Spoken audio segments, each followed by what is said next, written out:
Two strange things happened in January that we need to talk about. The first one was of a woman in Uganda who was said to have died in 2020, only for her to be found alive in 2024 and returned home in January of 2025 to her hometown, to her family home, where it was said she was buried.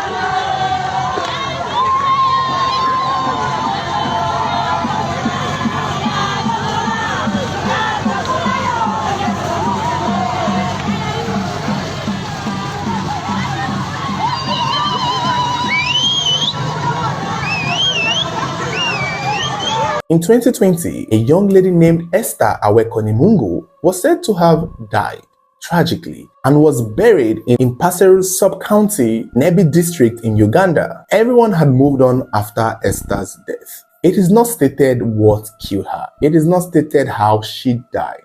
What the story is going on is that she died and she was buried by her family and her loved one. Her grave was marked and her name was written on it.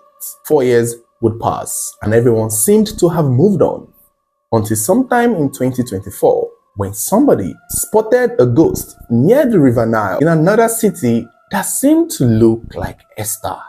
You see, the world is a very small one. It's one of those things that we see in movies when someone that we know passes on, and then 4 years later you go to another city and you start to see somebody that looks like them. Now, Esther was spotted and the person who saw her was like, "You look familiar. You look too much like a young lady I know back in the village, but that young lady is actually dead."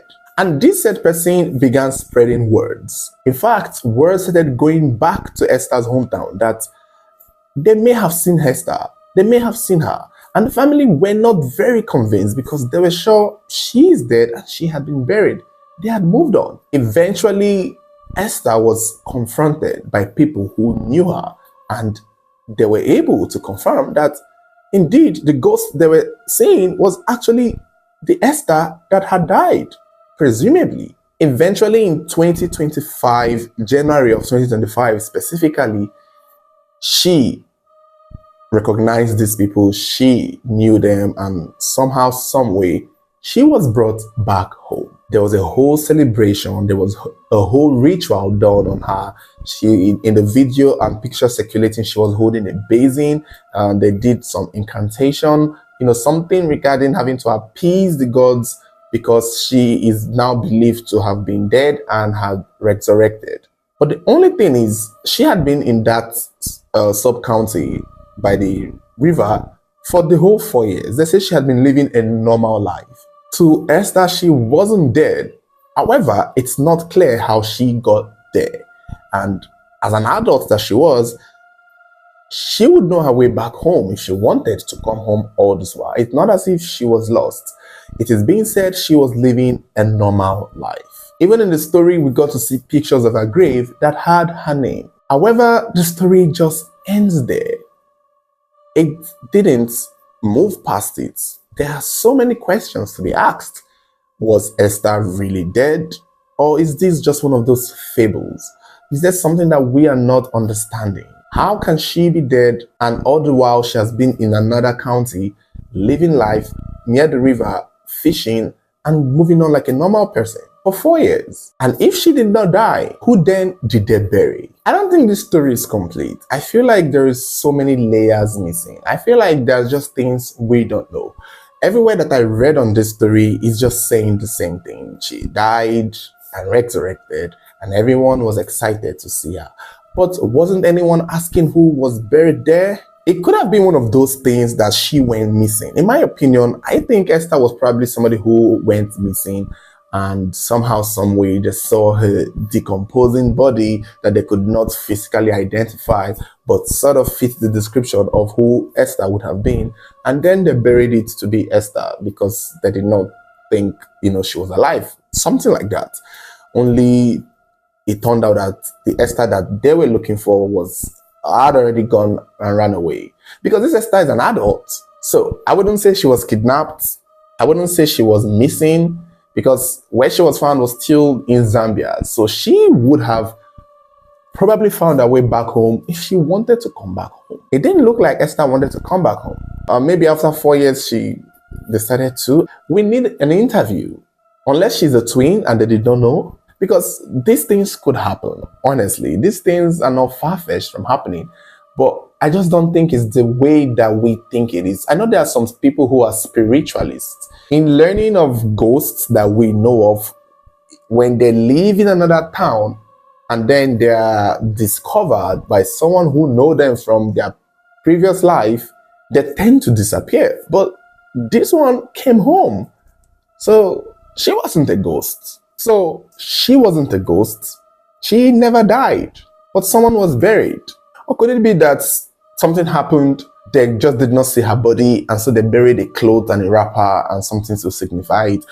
People do that in some cultures. When a loved one is presumed dead, but they can't find the body of the loved one, then they just bury property or a belonging or something to symbolize the person. Could that be the case of Esther? It gotta be one of those two. Or they just probably buried the wrong person. It's not like the story we've done, the Winnie Lofunja story. I don't know if you guys remember Winnie Lofunja from Zambia, I think. We covered Winnie Lofunja's story from years back of a young girl who, the same way, had died and suddenly found her way back home. Unlike Esther, Winnie Lofunja came back home, knocked on the door and told her family that she is Winnie Lofunja, but they did not believe. They had difficulty. They were confused. But this girl was so certain she was Winnie Lofunja, she even had to say some things that only the real Winnie Lofunja would have known. And, that story went viral back then because there was an actual interview held and an appropriate investigation was made to show that the said girl had some mental issues, and her real parents eventually located her, and it turned out that she was not Winnie Lofunja. They even had to dig up the actual grave of Winnie Lofunja to see what was there. We heard rumors that it was some banana tree, but it turned out that there was an actual person buried in that grave that would have actually been the real Winnie Lofunja who fell sick and died. You see, that whole chaotic story was explained eventually, even though many people still believe that it was the real Winnie Lofunja. But this particular story about Esther Awekonimungu, it's just a little bit not complete. There's still so many parts missing, and maybe I would have to keep following it because I feel like somehow, some way, an interview will be done and we will get to the bottom of this. So make sure you are subscribed. Make sure you're following this channel in case there's an update on this story. We will definitely be checking. And if you know anything about this story, if you are related to this story, if you're close to this story and you're in Uganda and you know something about this story, let us know. Chat us up. You can message us on TikTok or send us an email. It's just weird. It's just unusual. I have doubts about it.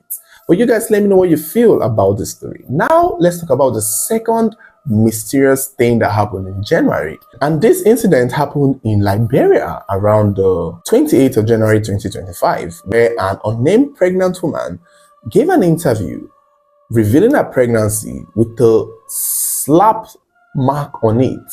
You could see a palm mark on it as though somebody had slapped the stomach, causing some injury, blister of some sort. The young woman, whose name we don't know, said she wasn't married but had a boyfriend and got pregnant for the boyfriend. And one night while she was sleeping, she had a very strange dream, a very unusual one. Before we get to the dream, make sure you are subscribed to our YouTube channel and make sure you're following this page. And also don't forget to comment where you're watching from. You could also turn on your bell button, your notification button, so whenever we get a new video, you'll be notified. So this woman claimed that while she was sleeping one night, she had a dream that a strange woman came to deliver her baby without her consent. She said that the woman started to press her stomach and she had to fight back, that the dream felt so real.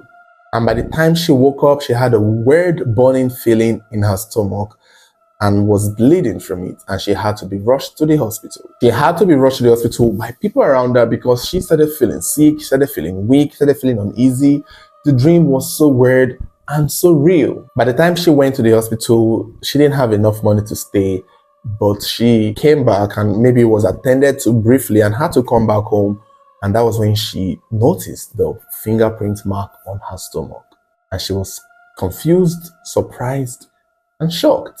And her story went viral because people are like, that is very strange, that the mark of the person who came to press you in your dream is visibly showing. Many people think it's a spiritual attack.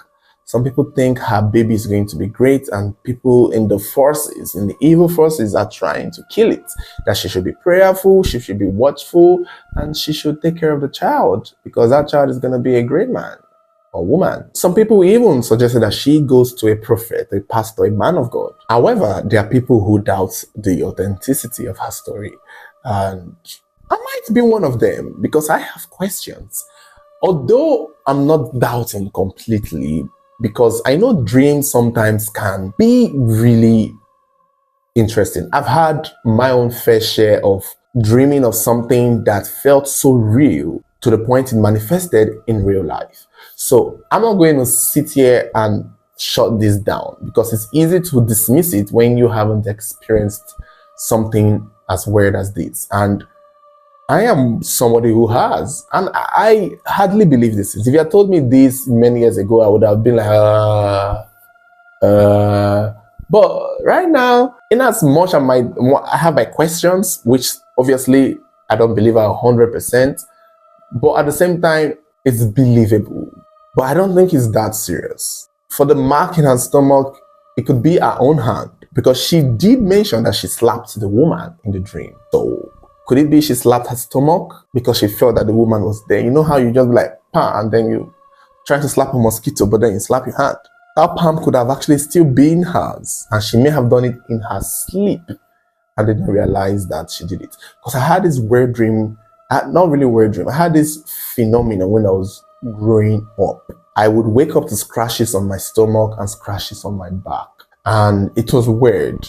And I think I remember maybe someone may have alluded that it might have been a spiritual something, but over time I got to learn, or I got to figure out that it was just me scratching myself when I'm sleeping.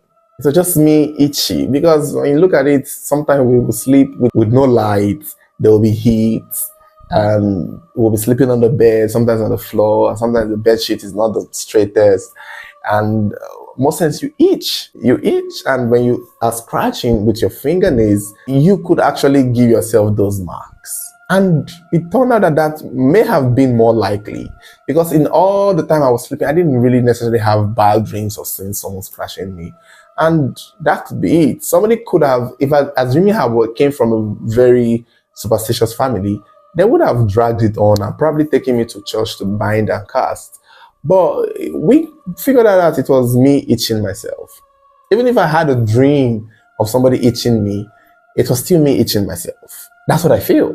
So I feel like the slap was a hand, and maybe she did have a dream of somebody coming to do that to her. But, you know, at the same time, it's what you believe. It's pretty much what you believe. And I want to hear what you guys believe about the story. So thank you guys for watching. Don't forget to like, share, subscribe, and turn on your notification button so whenever there is a new video, you'll be the first to get notified. Thank you.